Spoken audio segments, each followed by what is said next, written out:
Hey guys, so in today's video, we're going to talk in a bit more detail as to how to clear your hips coming in towards the downswing. This is something that a lot of golfers that reach out for help struggle with, and it's normally because of a similar reason, and it's a lot to do with the backswing position. Now, one of the things that I've also been trying to do on the channel recently is document more live lessons, and that's something that I will continue to do. But I thought today would be a good video as a little bit of a stopgap, because those of you that have watched the previous videos will find this one very, very relatable. Now, what we need to do, and the key part of rotating the hips, is coming into the start to the downswing. Okay, so if I sort of swing up towards the top of my backswing position here, you're going to need to have turned the lower body anything from 45 maybe to 60 degrees, depending on your physical limitation around your spine, right? Those of you that have got better range of motion will notice the way you're able to complete a full rotation without turning the lower body as much.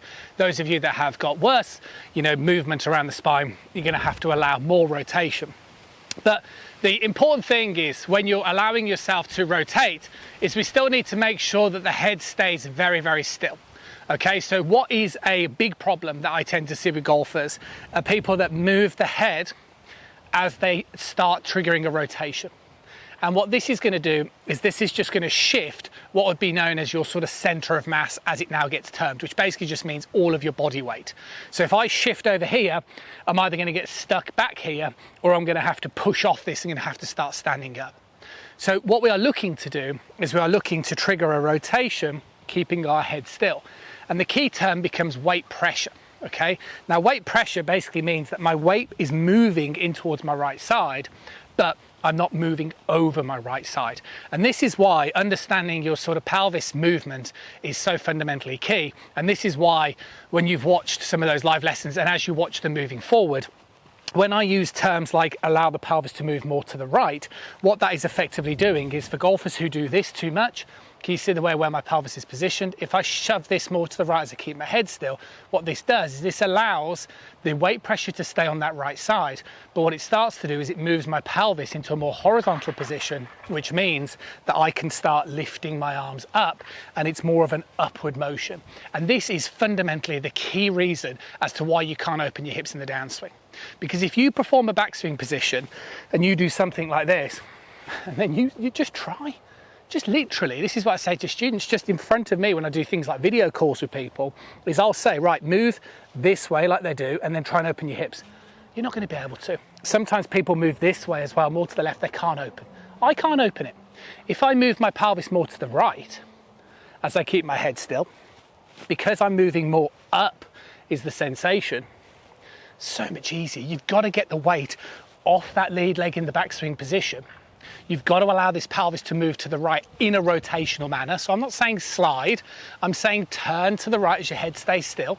It will feel very peculiar. You'll start to get senses of more tilt because it'll introduce more what's known as left side bend as opposed to this, more this. But what you'll start to notice is that in the backswing position, one, you're able to get that sensation of really lifting the club up into a nice position, and also you're going to find that you're getting the weight off that lead side. A really good example is using a rope trainer or a rope swing. Now, those of you that know that obviously, the Swing Buddy is one that I'm associated with, but that doesn't mean that you guys have to go out and get this. I'm genuinely saying this is a brilliant exercise that you can just go and get a rope swing. Now, if I was to, as I did with a lot of my students, if I swing back, okay, let me show you this way. If I swing back with the paw position and I do it two or one-handed, I'm going to get stuck. If I swing up, see the way that can just exit. And if I do it single-handedly, right, so you guys can see, up, okay, weight, pelvis move to the right-hand side, head stayed still. I feel nice and upward in my backswing position. That means I can open up the hip, progressively get my weight in my lead side, and straighten my right arm with a real whipping sensation. If I move this way, look how stuck I am. It's either going to go too much to the right of the target, I'm going to get stuck, my arm's going to get too bent, and I'm going to end up looking this way. And this is why doing a rope swing, getting that feeling of going up, up, up, is so fundamentally key. So if you can't open your hips coming in towards that impact position, then the reason why is not because you don't understand how to open your hips. It's fundamentally going to be a backswing issue. And I think just practicing that sensation of head still, let the pelvis move more to the right in a rotational manner, you start to get that sensation that your arms are going more up, you're going to find it way, way easier. Keep watching the channel. Plan moving forward is more live lessons. still intervening and doing videos like this just so I can really sort of put the points across. The other thing that I'm desperately trying to do is get some golfers out on that golf course so we can talk about, you know, course management and see the differences between myself, you know, very good golfers and high handicappers.